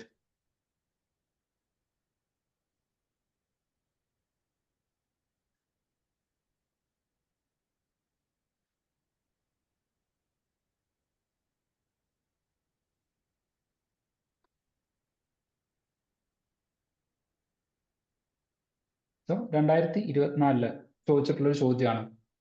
So with reference to like Coriolis force ആണ്. അതെന്താണെന്നുള്ളത് കുറച്ചുകൂടെ ജോഗ്രഫി പഠിക്കുന്ന സമയത്ത് നിങ്ങൾക്ക് മനസ്സിലാവും. ബട്ട് ദിസ് കോറിയോലിസിസ് ഫോഴ്സ് എന്ന് പറയുന്ന കൺസെപ്റ്റ് ഇപ്പം നമ്മൾ പഠിച്ച കൺസെപ്റ്റ് ആണ്. ഓക്കെ, അതിന്റെ വിൻഡ് വെലോസിറ്റി ഇപ്പൊ നിങ്ങൾക്ക് ഇവിടെ തന്നെ കാണാൻ വേണ്ടിയിട്ട് പറ്റും, wind velocity. Okay, so wind വെലോസിറ്റിനെ കുറിച്ചിട്ടാണ് ഇവിടെ ഡിസ്കസ് ചെയ്യുന്നത്. അതുമായിട്ട് ബന്ധപ്പെട്ട ഒരു കൺസെപ്റ്റ് ആണ് കോറിയോലിസിസ് ഫോഴ്സ് എന്ന് പറയുന്നത്. അത് ജോഗ്രഫി എടുക്കുന്ന സമയത്ത് കുറച്ചുകൂടെ ഡെപ്തിൽ നിങ്ങൾ പഠിക്കുന്നതായിരിക്കും. അപ്പൊ ഈ വിൻഡിനായിട്ട് ബന്ധപ്പെട്ട് 2024 പ്രിലിംസിൽ ചോദിച്ചിട്ടുണ്ട്. 2021 പ്രിലിംസിലേക്ക് വരുന്ന സമയത്ത് okay, tropical region, temperate zone, ഇതൊക്കെ നിങ്ങൾ കുറച്ചുകൂടെ കഴിയുന്ന സമയത്ത് പഠിക്കും. ഇവിടെ വെസ്റ്റർലീസ് എന്ന് പറയുന്ന വിൻഡിനെ കുറിച്ചിട്ട് ചോദ്യങ്ങൾ വന്നിട്ടുണ്ട്. Okay, then the western sections of the ocean are warmer than the eastern sections owing to the influence of the trade wind. Okay, trade വിൻഡിനെ കുറിച്ചിട്ട് അവിടെ പറയുന്നുണ്ട്. സോ ഓഷ്യൻസ് വാം ആവുന്നതിനെ കുറിച്ച് പറയുന്നുണ്ട്. ഇപ്പൊ നമ്മളൊക്കെ പഠിച്ചത് ഫണ്ടമെന്റൽ ലെവലാണ്, അതിന് തൊട്ട് മുകളിൽ വരുന്ന കാര്യങ്ങളാണ് ഇതൊക്കെ. ഓക്കെ, ദെൻ അതുപോലെ തന്നെ winds which blow between 30 degree and 60 throughout the year is known as westerlies. Okay, ഇതാണ് ഞാൻ പറഞ്ഞത് ത്രൂ ഔട്ട് ദ ഇയറിൽ ബ്ലോ ചെയ്യുന്ന സാധനം. ഇനി അതേപോലെ തന്നെ ലൈക്ക് അടുത്ത എയറിനെ കുറിച്ച് moist air mass that causes winter rains in north western region, ഒക്കെ ലൈക്ക് വിൻഡിനെ കുറിച്ചിട്ടും വിൻഡ് പാറ്റേണിനെ കുറിച്ചിട്ടും ഒക്കെ തന്നെയാണ്. Okay, then seasonal reversal of winds is the typical characteristic of, ഇതിൽ ഏതാണുള്ളത്? ഇക്വറ്റോറിയൽ ക്ലൈമറ്റ് ആണോ, മെഡിറ്ററേനിയൻ ആണോ, മൺസൂൺ ആണോ? ഇപ്പൊ തന്നെ നിങ്ങൾക്ക് ഉത്തരം കിട്ടിയിട്ടുണ്ടായിരിക്കും. ഓക്കെ, മൺസൂൺ ക്ലൈമറ്റ് ആണെന്നുള്ളത്. അടുത്തത് what could be the main reason for the formation of the African and Eurasian desert belt? അപ്പം അവിടെ എന്തുണ്ട്, ലൈക്ക് പ്രഷർ ബെൽറ്റ് വരുന്നുണ്ട്. ഓക്കെ, സോ ലൈക്ക് പ്രഷർ ബെൽറ്റിനെ കുറിച്ച് അവിടെ എന്ത് ചെയ്യുന്നുണ്ട്, ഡിസ്കസ് ചെയ്യുന്നുണ്ട്. ഇതിലേക്ക് കുറച്ചുകൂടെ കഴിയുന്ന സമയത്ത് ലൈക്ക് നമ്മളിപ്പോൾ പഠിക്കുന്നതിന്റെ തൊട്ട് മുകളിൽ കിടക്കുന്ന സാധനമാണ്. ദെൻ അടുത്ത സാധനം കണ്ടോ, under the influence of the warm ocean current. ഈ ഓഷ്യൻ കറണ്ട് കണ്ടോ? ഇത് നമ്മളിപ്പോ പഠിക്കുന്ന ചാപ്റ്ററിന്റെ പേര് എയർ എന്നുള്ളതാണ്. അടുത്ത പഠിക്കാൻ പോകുന്ന ചാപ്റ്റർ വാട്ടർ ആണ്. ആ ചാപ്റ്ററിൽ നിന്നാണ് ഈ ചോദ്യം വന്നിരിക്കുന്നത്. അതായത് 4ാമത്തെയും 5ാമത്തെയും ചാപ്റ്റർ കമ്പൈൻ ചെയ്തിട്ടാണ് ഈ ഒരു ചോദ്യം വരുന്നത്. Then again questions like Westerlies. Okay. Then again question like Coriolis force. അപ്പോൾ ഇത്തരത്തില് ഡിഫറെന്റ് ആയിട്ടുള്ള ചോദ്യങ്ങൾ ഈ ചാപ്റ്ററിന് ഇതിലേക്ക് ലിമിറ്റഡ് സാധനം മാത്രമാണ്. ഒരുപാട് ചോദ്യം ഈ ഒരു ചാപ്റ്ററിൽ നിന്ന് ഡിഫറെന്റ് ആയിട്ട് നമുക്ക് വന്നിട്ടുണ്ട് എന്നുള്ളത് ജസ്റ്റ് ഒന്ന് മനസ്സിലാക്കി വെക്കാം. ഓക്കെ. നൗ ഇപ്പൊ നമ്മൾ ഈ വിൻഡിനെ പേരിട്ട സമയത്ത് ഇപ്പം ഓഷ്യൻ വിൻഡ്, അതുപോലെ like see breeze, land breeze എന്ന് നമ്മൾ പേരിട്ടല്ലോ. അപ്പം സീ ബ്രീസ് എന്ന് വിളിക്കാൻ കാരണം എന്താണ്? അത് സീയിൽ നിന്ന് യെസ്, എക്സാക്ട്ലി. പകൽ സമയത്ത് കടലിൽ നിന്നാണ് അത് വരുന്നത്. എവിടെ നിന്നാണോ വരുന്നത് അതിനെ നോക്കിയിട്ടാണ് അതിനെ പേരിടുക. So it's sea breeze. ഇനി ഈ ലാൻഡ് ഏരിയയിൽ നിന്ന് തിരിച്ചിങ്ങോട്ടേക്ക് പോകുന്ന സമയത്ത് ഇത് വരുന്നത് ലാൻഡിൽ നിന്നാണ്. കടലിൽ നിൽക്കുന്ന ഒരാൾക്ക് ലാൻഡിൽ നിന്ന് ഇങ്ങോട്ടേക്ക് വരുന്നതായിട്ടാണ് ഫീൽ ചെയ്യുക. അതുകൊണ്ടാണ് ഇതിനെ ലാൻഡ് ബ്രീസ് എന്ന് പറയുന്നത്. ഇനി എനിക്ക് ഒന്ന് രണ്ട് വിൻഡിനും കൂടെ നിങ്ങൾ പേരിട്ട് തരണം. ഓക്കെ. സോ ഈ വിൻഡ് വരുന്നത് വെസ്റ്റ് നിന്നാണ്. വെസ്റ്റ് നിന്നാണെങ്കിൽ അതിനെന്താ വിളിക്കാം? Western. Like anything. Yes, exactly. ഇതിനെ നമ്മൾ വെസ്റ്റർലീസ് എന്ന് വിളിക്കും. ഓക്കെ. ഇനി സേ ഫോർ എക്സാമ്പിൾ ആ വിൻഡ് വരുന്നത് ഈസ്റ്റിൽ നിന്നാണ് വിചാരിക്കാം. ഈസ്റ്റിൽ നിന്നാണ് ആ വിൻഡ് വരുന്നത്. So what we will call it? Easterlies. Yes, easterlies. അപ്പൊ ഇങ്ങനെയാണ് വിൻഡിന് പേരിടുന്നത്. ഇപ്പം നമ്മൾ കണ്ട പ്രീവിയസ് ഇയർ ക്വസ്റ്റ്യനിൽ വെസ്റ്റർലീസ്, ഈസ്റ്റർലീസ് ഇതൊക്കെ നിങ്ങൾ കണ്ടിട്ടുണ്ടായിരിക്കും. ഇതൊക്കെ ഈ ചാപ്റ്ററിൽ വരുന്നുണ്ട് കേട്ടോ. എയറിന്റെ നമ്മൾ ഡിസ്കസ് ചെയ്ത് കഴിയാത്തതുകൊണ്ടാണ്. നമ്മൾ അടുത്ത ഡിസ്കസ് ചെയ്യാൻ പോകുന്ന കൺസെപ്റ്റ് ആയിരുന്നു വെസ്റ്റർലീസും ഈസ്റ്റർലീസും. പക്ഷേ ഇതിന് ഒരുപാട് ചോദ്യം ചോദിച്ചിട്ടുണ്ട് എന്നുള്ളത് നിങ്ങൾക്ക് കാണിച്ചു തരാൻ വേണ്ടിയിട്ട്, അതായത് വിൻഡുമായിട്ട് ബന്ധപ്പെട്ട ചോദ്യം മാത്രമാണ് ഞാൻ നിങ്ങൾക്ക് ഇപ്പോൾ കാണിച്ചു തന്നത്. അറ്റ്മോസ്ഫിയർ ആയിട്ട് ബന്ധപ്പെട്ട ക്വസ്റ്റ്യൻസോ അല്ലെങ്കിൽ വിൻഡ് പാറ്റേൺ ആയിട്ട് ബന്ധപ്പെട്ട ക്വസ്റ്റ്യൻസോ അതിലേക്ക് ഒന്നും പോയിട്ടില്ല. അതിലേക്കൊക്കെ പോകുന്ന സമയത്ത് ഒരുപാട് ക്വസ്റ്റ്യൻ വീണ്ടും വീണ്ടും ഈ ഒരു കൺസെപ്റ്റുമായിട്ട് ബന്ധപ്പെട്ടിട്ട് ചോദിച്ചിട്ടുണ്ട് എന്നുള്ളത് നിങ്ങൾക്ക് മനസ്സിലാക്കാം. Okay. So again coming to this topic, ഇത്തരത്തിൽ എവിടെ നിന്നാണോ വിൻഡ് നമുക്ക് ലഭിക്കുന്നത്, അത് സ്റ്റാർട്ട് ചെയ്യുന്നത്, ആ ഏരിയനെ വെച്ചുകൊണ്ടാണ് നമ്മൾ എന്ത് ചെയ്യുന്നത്, പേരിടുന്നത്. സോ വെസ്റ്റർലീസ്, അതുപോലെ തന്നെ ഈസ്റ്റർലീസ്. ഓക്കെ. സോ ഇത്തരത്തിൽ എന്ത് ചെയ്യുന്നുണ്ട്, നമ്മൾ ഡിഫറെന്റ് ആയിട്ട് പേരിടുന്നുണ്ട്. ആ പേരിടുന്നത് എങ്ങനെയാണെന്നുള്ളത് അതും കൂടെ ഇപ്പൊ നിങ്ങൾ പഠിച്ചിട്ടുണ്ട്. ഓക്കെ. സോ ഇത്രയും കാര്യങ്ങൾ ക്ലിയർ ആണോ? ക്ലിയർ ആണ്. ഓക്കെ. സോ ഇതില് ഇനി നമുക്ക് ജസ്റ്റ് കൺസെപ്റ്റുകളൊക്കെ ഒന്ന് പഠിച്ചു പോകാം. ഇനിയുള്ള ചില കാര്യങ്ങൾ എനിക്ക് നിങ്ങൾക്ക് വിത്ത് ഇമേജ് കാണിച്ചു തന്നിട്ട് എക്സ്പ്ലെയിൻ ചെയ്യേണ്ടതാണ്. അത് അവിടെ എത്തുന്ന സമയത്ത് ഞാൻ എന്ത് ചെയ്യാം, പറയാം. Okay. So first of all green ഹൗസിനെ കുറിച്ചിട്ടാണ് പറയുന്നത്. സോ ഗ്രീൻ ഹൗസ് എന്താണെന്ന് ചോദിച്ചു കഴിഞ്ഞാൽ ഞാൻ നേരത്തെ പറഞ്ഞിട്ടുണ്ടായിരുന്നു ഗ്രീൻ ഹൗസ് ഗ്യാസസ് എന്ന് പറയുന്നത്. അപ്പൊ ഞാൻ നേരത്തെ പറഞ്ഞിട്ടുണ്ടായിരുന്നു തണുത്ത രാജ്യങ്ങളിൽ അവർ ചെടികളെ വളർത്തുന്നതിന് വേണ്ടിയിട്ട് ഇത്തരത്തിലുള്ള കവറുകൾ യൂസ് ചെയ്യുന്നതായിരിക്കും. അതിൻ്റെ ഉള്ളിലേക്ക് എന്ത് ചെയ്യുന്നുണ്ടായിരിക്കും, ഷോർട്ട് റേഞ്ച് ആയിട്ടുള്ള അല്ലെങ്കിൽ ഷോർട്ട് വേവ് ആയിട്ടുള്ള സൺ റേഡിയേഷൻസ് വരുന്നതായിരിക്കും. പക്ഷേ ടെറസ്ട്രിയൽ റേഡിയേഷൻസിനെ എസ്കേപ്പ് ചെയ്യാൻ അത് അനുവദിക്കില്ല. അങ്ങനെ എന്ത് ചെയ്യും, ഇതിൻ്റെ ഉള്ളിലെ ടെമ്പറേച്ചർ കൂട്ടാൻ വേണ്ടിയിട്ട് സാധിക്കും. അതുകൊണ്ട് തന്നെ വിന്റർ സീസണിലും അവർക്ക് അവിടെ കൾട്ടിവേറ്റ് ചെയ്യാൻ വേണ്ടിയിട്ട് സാധിക്കും. അപ്പൊ ഇത്തരത്തിൽ ഉണ്ടാക്കിയിട്ടുള്ള ആർട്ടിഫിഷ്യൽ ആയിട്ടുള്ള പ്ലാന്റേഷൻ റീജിയൻസിനെ അല്ലെങ്കിൽ ഇത്തരത്തിൽ ആർട്ടിഫിഷ്യൽ ആയിട്ട് ഉണ്ടാക്കിയിട്ടുള്ള അഗ്രികൾച്ചറൽ സെറ്റപ്പിനെ നമ്മൾ വിളിക്കുന്ന പേരാണ് ഗ്രീൻ ഹൗസ് എന്ന് പറയുന്നത്. അപ്പൊ ഇതിന് സിമിലർ ആയിട്ടുള്ള ഒരു സാധനമാണ് നമ്മുടെ എർത്തിന്റെ അറ്റ്മോസ്ഫിയറിൽ നടക്കുന്നത്. Carbon dioxide, methane, CH4. Okay. So ഇത്തരത്തിലുള്ള ഗ്യാസസ് ഒക്കെ നമ്മുടെ എർത്തിന്റെ അറ്റ്മോസ്ഫിയറിൽ നിൽക്കുന്നത് കൊണ്ട്, നമ്മുടെ എർത്തിന്റെ അറ്റ്മോസ്ഫിയറിൽ നിൽക്കുന്നത് കൊണ്ട് ഈ പറയുന്ന ടെറസ്ട്രിയൽ റേഡിയേഷൻ എസ്കേപ്പ് ചെയ്യാൻ പറ്റുന്നില്ല. അത് വീണ്ടും തിരിച്ച് നമ്മുടെ എർത്തിലേക്ക് തന്നെ എന്ത് ചെയ്യുന്നു, വരുന്നുണ്ട്. ഓക്കെ. സോ അത് വീണ്ടും നമ്മുടെ എർത്തിലേക്ക് തന്നെ വരുന്നുണ്ട്. അപ്പൊ ഇത്തരത്തിലെ incoming and outgoing solar insolation അല്ലെങ്കിൽ ഈ ഒരു ഇൻകമിങ് സോളാർ റേഡിയേഷനും അതുപോലെ ടെറസ്ട്രിയൽ റേഡിയേഷൻസിനൊക്കെ നമ്മൾ കൺസിഡർ ചെയ്യുന്ന സമയത്ത് അതൊക്കെ നമ്മുടെ ടെമ്പറേച്ചറിന്റെ അല്ലെങ്കിൽ നമ്മുടെ അറ്റ്മോസ്ഫിയറിന്റെ ടെമ്പറേച്ചർ കൂട്ടാൻ വേണ്ടിയിട്ട് എന്ത് ചെയ്യുന്നുണ്ട്, ഇത്തരത്തിലുള്ള ഗ്യാസസ് ഹെൽപ്പ് ചെയ്യുന്നുണ്ട്. അതുകൊണ്ടാണ് ഇതിനെ നമ്മൾ ഗ്രീൻ ഹൗസ് ഗ്യാസസ് എന്ന് പറയുന്നത്. ഓക്കെ. അപ്പൊ ഞാൻ ഇവിടെ ഇൻസൊലേഷൻ എന്ന് പറഞ്ഞു. ഓക്കെ, ഇൻസൊലേഷൻ എന്ന് പറഞ്ഞു. ഈ ഇൻസൊലേഷൻ ആയിട്ട് ബന്ധപ്പെട്ടിട്ട് തന്നെ UPSC ഒരുപാട് ചോദ്യം പ്രീവിയസ് ഇയറിൽ ചോദിച്ചിട്ടുണ്ട്. ഓക്കെ. ഇൻസൊലേഷൻ ആയിട്ട് മാത്രം ബന്ധപ്പെട്ടുകൊണ്ട് ഒരുപാട് ചോദ്യം UPSC ചോദിച്ചിട്ടുണ്ട്.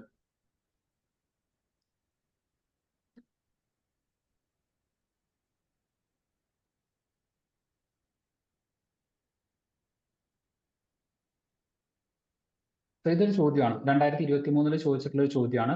വിത്ത് reference to the earth atmosphere which one of the following statement is correct? So statement first, the total amount of insolation received at equator is roughly about 10 times of that received at the poles. Then അടുത്തത്, infrared rays constitute roughly 2/3 of the insolation. Then infrared waves are largely absorbed by water vapor that is concentrated in the lower atmosphere.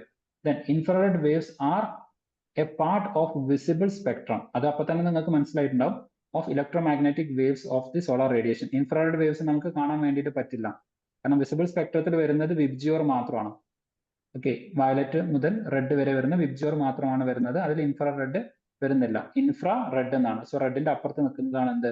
Infra red. അപ്പം definitely നമുക്കത് കാണാൻ വേണ്ടിയിട്ട് പറ്റുന്നില്ല. So ഈ fourth statement എന്തായാലും നിങ്ങൾക്ക് എന്താ റോങ് ആണ് എന്നുള്ളത് മനസ്സിലാവും. സോ ബാക്കിയുള്ള കാര്യത്തിൽ മാത്രമേ നിങ്ങൾക്ക് എന്ത് വരുന്നുള്ളൂ? കൺഫ്യൂഷൻ വരുന്നുള്ളൂ. സോ ഇൻസുലേഷന് മാത്രം ബന്ധപ്പെട്ടുകൊണ്ട് ഇത്തരത്തിൽ ഒരുപാട് ചോദ്യം എന്ത് ചെയ്തിട്ടുണ്ട്? UPSC ചോദിച്ചിട്ടുണ്ട്. ഓക്കെ, ഇനി അതിന്റെ ആൻസർ നിങ്ങൾ നോക്കുകയാണെന്നുണ്ടെങ്കിൽ, ഓക്കെ, ഇവിടെ ജസ്റ്റ് നിങ്ങൾ നോക്കുകയാണെന്നുണ്ടെങ്കിൽ infrared waves are largely absorbed by water vapour that is concentrated in the lower atmosphere. ഇതിൽ നിങ്ങൾക്ക് എങ്ങനെ റൈറ്റ് ആൻസറിലേക്ക് എത്താമെന്ന് ചോദിച്ചു കഴിഞ്ഞാൽ, ഇപ്പൊ നിങ്ങൾ ഓവൻ എടുക്കുന്ന സമയത്ത്, ഓക്കെ, ഓവനിൽ യൂസ് ചെയ്യുന്നത് ഇൻഫ്രാറെഡ് വേവ്സ് ആണ്. അത് നിങ്ങൾക്ക് അറിയാമെന്ന് വിചാരിക്കുന്നു. ഓക്കെ, സോ ഓവനിൽ യൂസ് ചെയ്യുന്നത് ഇൻഫ്രാറെഡ് വേവ്സ് ആണ്. ഇനി ഓവനിൽ നമുക്ക് എന്തുകൊണ്ട് കുക്ക് ചെയ്യാൻ പറ്റുന്നു എന്ന് ചോദിച്ചു കഴിഞ്ഞാൽ, ഈ infrared waves water vapours absorb ചെയ്യും. അങ്ങനെ അബ്സോർബ് ചെയ്ത് കഴിഞ്ഞാൽ അത് ഹീറ്റ് ആവാൻ തുടങ്ങും. അപ്പൊ സത്യത്തിൽ ഓവന്റെ ഉള്ളിൽ ഇൻഫ്രാറെഡ് വേവ്സ് യൂസ് ചെയ്തിട്ട് നമ്മുടെ ഭക്ഷണത്തിന്റെ ഉള്ളിലുള്ള വാട്ടർ കണ്ടന്റിനെയാണ് നമ്മൾ ചൂടാക്കുന്നത്. അങ്ങനെയാണ് ഭക്ഷണം എന്ത് ചെയ്യുന്നത്? ചൂടാവുന്നത്. അതുമായിട്ട് കമ്പയർ ചെയ്യുന്ന സമയത്ത് you will get it. Infrared വേവ്സിനെ നമ്മുടെ വാട്ടർ വേപ്പർ എന്ത് ചെയ്യും? അബ്സോർബ് ചെയ്യും. So easily you can get the answer. കുറച്ചുകൂടെ സയൻസ് ഒക്കെ പഠിക്കുന്ന സമയത്ത് വളരെ കൃത്യമായിട്ട് നിങ്ങൾ അത് പഠിക്കും. ദെൻ ഇൻസുലേഷനായിട്ട് ബന്ധപ്പെട്ടിട്ട് ഇതുപോലെ വളരെ കൃത്യമായിട്ട് ഓരോ പെർസെൻറ്റേജ് വൈസുള്ള കാര്യങ്ങൾ നിങ്ങൾ കുറെ കൂടെ പഠിക്കുന്ന സമയത്ത് നിങ്ങളത് വളരെ കൃത്യമായിട്ട് അതിന്റെ പെർസെൻറ്റേജ് വൈസ് ആയിട്ട് തന്നെ നിങ്ങൾ കറക്റ്റ് ആയിട്ട് അത് മനസ്സിലാക്കി പഠിക്കും. ഓക്കെ, സോ ഇതുപോലെയാണ് വരുന്നത്. സോളാർ റേഡിയേഷൻസ് വരുന്നുണ്ട്. അത് ഗ്രൗണ്ട് എടുത്തിട്ട് ഗ്രൗണ്ട് റേഡിയേഷൻസ് ആക്കിയിട്ട് എന്ത് ചെയ്യും? തിരിച്ചയക്കും. ചില കാര്യങ്ങളൊക്കെ അറ്റ്മോസ്ഫിയർ തന്നെ റിഫ്ലക്ട് ചെയ്ത് വിടും. ഓക്കെ, അതുപോലെ ഈ തിരിച്ചു പോകുന്നതിനെ ടു സം എക്സ്റ്റെന്റ് നമ്മുടെ എർത്ത് തന്നെ എന്ത് ചെയ്യും? അറ്റ്മോസ്ഫിയറിക് ബാക്ക് റേഡിയേഷൻ ആയിട്ട് വരും. ഈ ബാക്ക് റേഡിയേഷന്റെ കാരണം ഗ്രീൻ ഹൗസ് ഗ്യാസസ് ആണ്. ചിലതൊക്കെ എന്ത് ചെയ്യും? എസ്കേപ്പ് ചെയ്ത് പോകും. ഓക്കെ, സോ ഇങ്ങനെയാണ് വരുന്നത്. ഇതിന്റെ പെർസെൻറ്റേജ് വൈസ് ആയിട്ട് തന്നെ നിങ്ങൾ കുറച്ചുകൂടെ കഴിയുന്ന സമയത്ത് ഡീറ്റെയിൽ ആയിട്ട് തന്നെ പഠിക്കും. ഓക്കെ, സോ ഡീറ്റെയിൽ ആയിട്ട് തന്നെ നിങ്ങൾക്ക് അത് പഠിക്കേണ്ടി വരും. ദെൻ ഇതുപോലെ തന്നെ UPSC പ്രീവിയസ് ഇയറിൽ ഓക്കെ എഞ്ചിനീയറിംഗ് സർവീസിൽ ചോദിച്ചിട്ടുള്ള ഒരു ചോദ്യമാണ്. Consider the following statement regarding insolation. It is the solar radiation that reaches earth surface. Okay, അതാണ് നമ്മൾ ഇൻകമിംഗ് സോളാർ റേഡിയേഷൻ എന്ന് പറഞ്ഞത്. Then it is measured by the amount of the solar energy received per square centimetre per minute. Okay, then അടുത്തത് it is the amount of the solar energy absorbed by the stratosphere. So സ്ട്രാറ്റോസ്ഫിയറിൽ absorb ചെയ്യുന്ന എമൗണ്ടിനെ സാധാരണ നമ്മൾ അങ്ങനെ പറയാറില്ല. Okay, so normally നമ്മൾ അങ്ങനെ പറയാറില്ല. സോ ഒരു തേർഡ് സ്റ്റേറ്റ്മെന്റ് റോങ് ആണെന്ന് നിങ്ങൾക്ക് മനസ്സിലായാൽ ഇവിടെ നിങ്ങൾ ഓപ്ഷൻസ് നോക്കുക. ഇതും മൂന്നെണ്ണത്തിൽ അതുണ്ട്. അത് തെറ്റാന്ന് എടുത്തു കഴിഞ്ഞാൽ 1 and 2 you get the answer. So total ആയിട്ട് വരുന്ന ഇൻകമിംഗ് സോളാർ റേഡിയേഷൻസിനെയാണ് നമ്മൾ എന്തെന്ന് പറയുന്നത്? ഇൻസുലേഷൻ എന്ന് പറയുന്നത്. ഇനി ഈ ആൻസർ കുറെ കൂടെ ആക്യുറേറ്റ് ആയിട്ട് യൂസിങ് ടെക്നോളജി അല്ലെങ്കിൽ ലൈക്ക് യൂസിങ് ടാക്ടിക്സ് നിങ്ങൾക്ക് എങ്ങനെ ചെയ്യാം എന്ന് ചോദിച്ചു കഴിഞ്ഞാൽ, ഈ ഒന്നാമത്തെ സ്റ്റേറ്റ്മെന്റും അതുപോലെ ഈ മൂന്നാമത്തെ സ്റ്റേറ്റ്മെന്റും മ്യൂച്വലി കോൺട്രാഡിക്റ്റിംഗ് ആണ്. ഒന്നാമത്തെ സ്റ്റേറ്റ്മെന്റിൽ എന്നാ പറയുന്നത്? It is the solar radiation that reaches the earth surface. Okay, എർത്തിന്റെ സർഫസിലേക്ക് എത്തുന്നതാണ്. അപ്പൊ എർത്തിന്റെ സർഫസിലേക്ക് എത്തണമെന്നുണ്ടെങ്കിൽ അതെന്ത് ചെയ്യരുത്? വേറെ എവിടെയും അബ്സോർബ് ചെയ്യരുത്. ഇപ്പൊ സ്ട്രാറ്റോസ്ഫിയർ അബ്സോർബ് ചെയ്ത് കഴിഞ്ഞാൽ പിന്നെ അത് എർത്തിന്റെ സർഫസിലേക്ക് എത്തില്ലല്ലോ. Okay, it is the amount of the solar energy absorbed by the stratosphere എന്നാണ് പറഞ്ഞത്. അപ്പൊ ഒന്നാമത്തതിന്റെ നേരെ കോൺട്രാഡിക്ഷൻ ആണ് എന്ത് ചെയ്യുന്നത്? മൂന്നാമത്തത് എന്ന് പറയുന്നത്. ഓക്കെ, ഈ ഒരു കാര്യം നിങ്ങൾക്ക് ക്ലിയർ ആവുന്നുണ്ടോ? ഒന്നാമത്തതും മൂന്നാമത്തതും എങ്ങനെയാണ് കോൺട്രാഡിക്ഷൻ ആവുന്നത് എന്നുള്ളത്? സർ മനസ്സിലായി. ഓക്കെ, സോ ഇതുപോലെ UPSCയുടെ ഒരുപാട് ചോദ്യം നിങ്ങൾക്ക് ചെയ്യാൻ പറ്റും. അതായത് രണ്ട് സ്റ്റേറ്റ്മെന്റ്സ്. സോ അതൊരു ട്രിക്ക് ആണ്.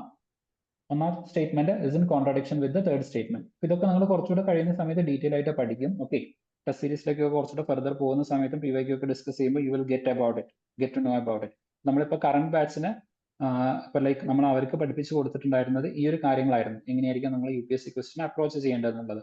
സോ വളരെ ഈസി ആയിട്ട് നിങ്ങൾക്ക് ബേസിക് കൺസെപ്റ്റുകൾ ഉണ്ടെങ്കിൽ പെട്ടെന്ന് ആൻസറിലേക്ക് എത്താൻ പറ്റുന്ന ലൈക്ക് കാര്യങ്ങളാണ്. ഓക്കെ, ഒരുപാട് ഡിഫിക്കൽട്ട് ആയിട്ടുള്ള കാര്യമല്ല. അത് അറിഞ്ഞു കഴിഞ്ഞാൽ ഒറ്റയടിക്ക് 1 and 2 you got the answer. Okay, വളരെ പെട്ടെന്ന് നിങ്ങൾക്ക് ആൻസർ കിട്ടും. വേറെ ബാക്കി കാര്യങ്ങളൊന്നും നിങ്ങൾക്ക് ചിലപ്പം അറിയേണ്ട ആവശ്യം പോലും ഉണ്ടാവില്ല. അപ്പൊ ഇത്തരത്തിൽ ഒരുപാട് ചോദ്യം UPSC എന്ത് ചെയ്തിട്ടുണ്ട്? ചോദിച്ചിട്ടുണ്ട്. ഇനി ഇതേപോലെ തന്നെ ഇപ്പൊ പ്രിലിംസിന്റെ കാര്യം ഞാൻ പറഞ്ഞിട്ടുള്ളൂ. മെയിൻസ് എക്സാമിനേഷനും ഇതേപോലെ എന്ത് ചെയ്തിട്ടുണ്ട്? UPSC ചോദ്യം ചോദിച്ചിട്ടുണ്ട്. ഓക്കെ, ഇൻസ്റ്റലേഷനായിട്ട് ബന്ധപ്പെട്ടുകൊണ്ട് UPSC എന്ത് ചെയ്തിട്ടുണ്ട്? മെയിൻസ് എക്സാമിനേഷനും ചോദ്യങ്ങൾ ചോദിച്ചിട്ടുണ്ട്. ഓക്കെ, സോ ഇത് ജസ്റ്റ് ഒന്ന് അറിഞ്ഞു വെക്കുക. ഇതിനെയാണ് നമ്മൾ എന്ത് ചെയ്യുന്നത്? ഗ്രീൻ ഹൗസ് ഗ്യാസ് എന്ന് പറയുന്നത്. So obviously like I think this concept is clear to you. Okay, സജിനെ ക്ലിയർ ആണോ? അതെ അതെ സാർ. Okay, fine.